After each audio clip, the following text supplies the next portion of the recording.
Well, hello everyone and welcome back to another video of the F122 Driver Career Mode with Red Bull, episode number 51 today for the OPAI Grand Prix of Season 3, round number 13. If you missed the previous episode at Italy, I recommend you go and check that one out, especially as we made contact with actually one of our title rivals, Max Verstappen. He came through to finish P4 and he's sort of now away from the championship fight, and it's becoming between myself and Leclerc really, to be able to win this title challenge. R&D wise, just taking a look, we've got downforce available, we have, and brakes. That's the really two areas I want to focus on. This minor brakes upgrade, you could do a bit more to catch up to McLaren. They have been very OP. Lewis Hamilton, we're going to have another rival with him, because I enjoyed the first one. We've also got a regulation change coming up, but I don't know what department that is yet, so we'll find out probably in the next episode of Japan what departments those will be affecting as well. But those upgrades that we brought previously have actually put us back in front of Ferrari. Not that it really matters, because Ferrari haven't really been turning up anywhere near, apart from Carlos Sainz's 2 race wins as well. But nevertheless, we're here in qualifying at Singapore, back from its season 1, obviously didn't feature in season 2 on the calendar, and already bear with us a few minutes. I'm afraid we're losing hydraulic pressure. There's a leak somewhere in the system, so just sit tight for a bit.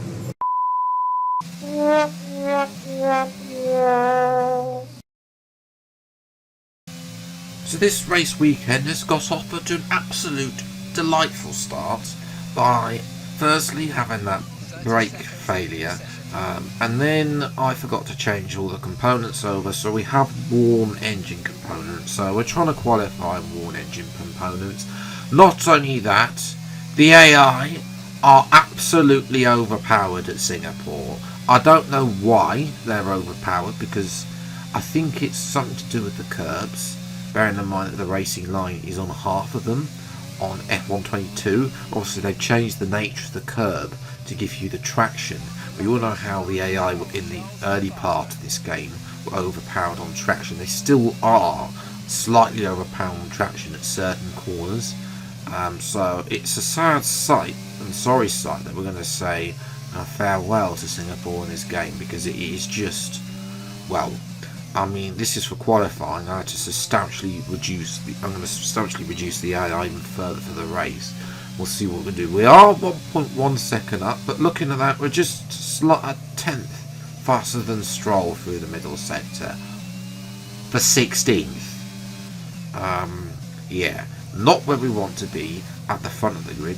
Taking a lot of curbing there and gaining a bit of time, but obviously unable to really take advantage like we would be able to do at this track on F1 2021, which is such a shame, because Singapore is one of my favourite tracks, but alas, it's not a track that you can really race on F1 22, so it's such a shame. It's therefore goodbye to Singapore, sadly. But 16th, yeah. Leclerc P4 to be fair, so there is a half a second off. McLaren's who overpowered themselves around here. So we'll see what we can do from last on the grid. Time for the race. Against the spectacular backdrop of the Singapore skyline, Formula One returns once again to do battle in what tends to become something of an endurance race, with the notorious sauna-like temperatures in the cockpit making for an extremely physically challenging race. We're here at the Marina Bay Street Circuit today, located in the heart of Singapore. The circuit consists of the 23 corners, 13 to the left and 10 to the right. It's a track that's incredibly technical, so don't expect to see the drivers taking too much of it at full throttle. Let's run you through the driver grid order for today's exciting race. Lando Norris will lead us away from pole position, with Daniel Ricciardo slotting in alongside.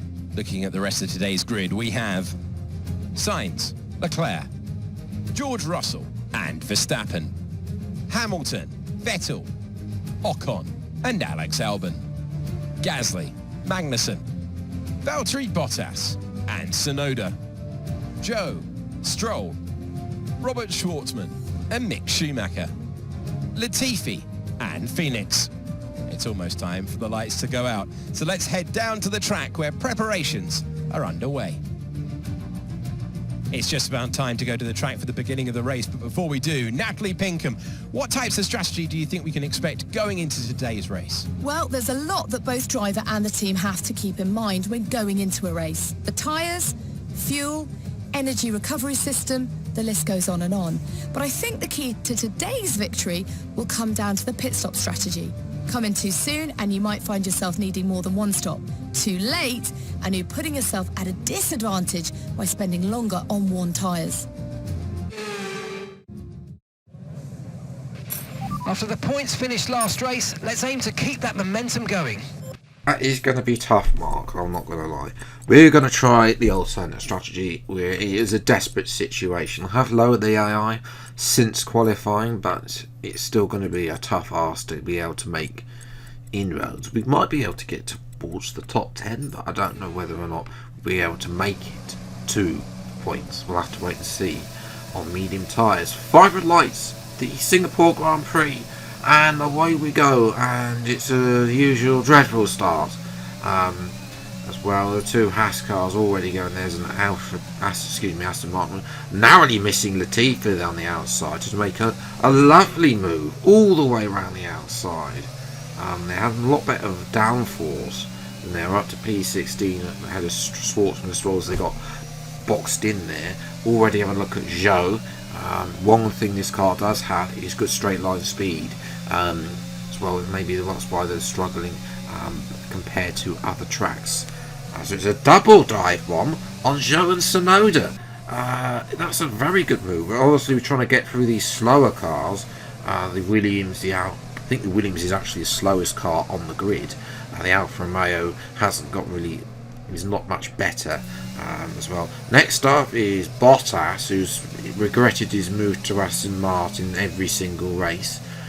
Compared to Alfa Romeo, but we are ahead of both Alfa Romeos and he is as well. So we're looking now, dive on the inside of Gasly. That's important because Gasly is also on the medium compound tyres. We don't want him slowing us up lap after lap after lap. And showing that we can overtake. We're up to P12, so points definitely on. We're only on the end of lap 1, but whether or not we can bridge that gap like at Hungary, if you recall, back to that episode where we start from back there and struggled, as Carlos Sainz is a front of Daniel Ricciardo, so the Ferrari man is second, Ricciardo down to third. It's nice to see a resurgence for Daniel. He hasn't done much in this career mode so far, hasn't even had a podium yet, as well as got DRS on Magnussen, round the outside, turns the inside the next corner. That's one of my favourite moves. There's a couple of people in early. As we're watching, Leclerc having a go at Sainz, down the inside of turn 1. Leclerc gives his former teammate some room, and he's not quite got past, but now he's got DRS again on this longer straight. Has a look around the outside, and I think there's contact between Leclerc and Sainz. There is, and it's Leclerc who's going to have to pit again. He's already pitted, bearing in mind, because obviously on mediums. And Leclerc, that confirmation there, is missing a front left end plate. Behind us, Gasly, still yet to stop, has now got Lando Norris breathing down his neck. Can he hold on for Norris? He gives Norris a fair old fight, Gasly. But Norris sweeps around the outside, fresher tyres, and is starting to run away with this race. Back to lap 9, not really a lot for us to think about because obviously we've been out in front just putting in the laps quietly and trying to get a result out of this best of bad situation. But obviously the big news being Leclerc making that second stop, making a mistake. That is a crucial mistake. Gasly's going to come in a bit for hards, maybe he's run out of sauce or something, I don't know. As well as with the new tyre allocation that they got. Where are we going to come out though? That is the question. It's quite a slow pit lane in Singapore, and you filter out into turn on the entry to turn 2, and there is Alex Albon with in front of us on the medium, but we're now on the softs. It's fresh softs as well, which are safe from qualifying, which we'll always do since that new patch came in. And now we've got DRS on Albon. We've got quite a lot of ERS from being in the pits as well, and this should be able to breeze past around the outside. Albon gives us a move and go a little bit off circuit because Albon doesn't want to give us the room there, but comfortably up to P9 as Loris and is now way in front. Ricardo's back up to P3. So Ricardo, by the way, got jumped by Leclerc, I think. Verstappen P4. So Verstappen can ruin Ricardo's days, but we're going to get revenge for that should Verstappen do so, and we're going to look at Verstappen's teammate Esteban Ocon. Verstappen has fallen away in the second part of the season, and it's a comfortable move down the inside. Esteban Ocon, who yields the position at turn 1, gives us the better line for turn 2. We're able to move away on fresh soft tyres as well as a replay. Ocon, to be fair, didn't want to give us the room there, but we forced the move anyway, and it's in the end it's a nice move up to P9, making the most of DRS.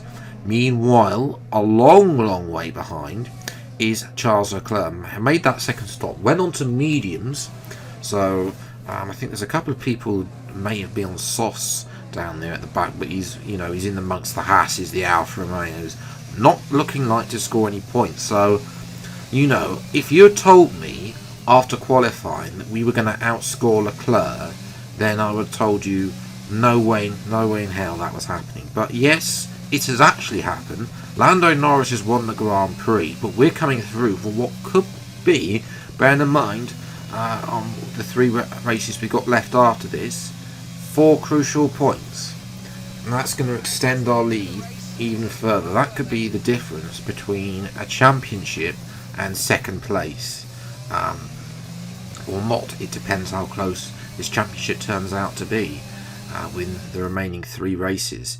But Norris, McLaren are definitely comfortable. He's won the 2 races at Singapore, having won season 1. Ricciardo, I think, he got jumped by Sainz at the start, will be over the moon to finally get a podium in this career mode. But Norris was God tier today. God tier OP. 38.4 for me, but bear in mind that was on the soft tyres, so obviously have more grip. Leclerc 38.5 on a new set of mediums, so you think that there's probably a lot pace, and bear in mind lowered the AI as well. So in the end, Leclerc would have closed the gap, but instead we've opened the gap back to 22 points. Verstappen 38. Norris is closing in on Verstappen, who's 40 points behind now. So I think Russell and Sainz, yes, they can probably still do it. 3 races to go, but it's looking unlikely for them. And for us, we're the only person in the 200s points at the moment. We have to have more shocking races like this for them for the others to catch up. McLaren move up ahead of Alpine. Ferrari move back in front of Mercedes on race wins, because Mercedes haven't won one, I think. Yes, they won Imola. All those go. It's a tie, and they're actually losing the rivalry because Hamilton finished ahead of us. But we'll look to claw that back at Japan, which is a better. Actually, I would never thought I'd say this based on F1 2021, but Japan is a better circuit than Singapore on F1 22. So Sainz, to be fair, did get P2 today, but he needs a lot more than that because the Ferrari can be a fast car, but it's been very inconsistent. You can see the form of Sebastian Vettel. Yes, he's getting those points, but it's been a lot lower points down compared to where Ferrari really want it as well. And then Hamilton hasn't really had the season he wants either. Neither has Ocon in the Alpine car. So yes, that's where I'm going to leave it today's video. If you have enjoyed, leave a like, subscribe if you're new to the channel. See plenty more F1 22 drive career videos as when they come out. The range of Season 3 and of course Season 4 of course, which will be coming very soon. Until the next video then, I'll see you next time. Take care. Thanks so much for watching. Enjoy your day and goodbye.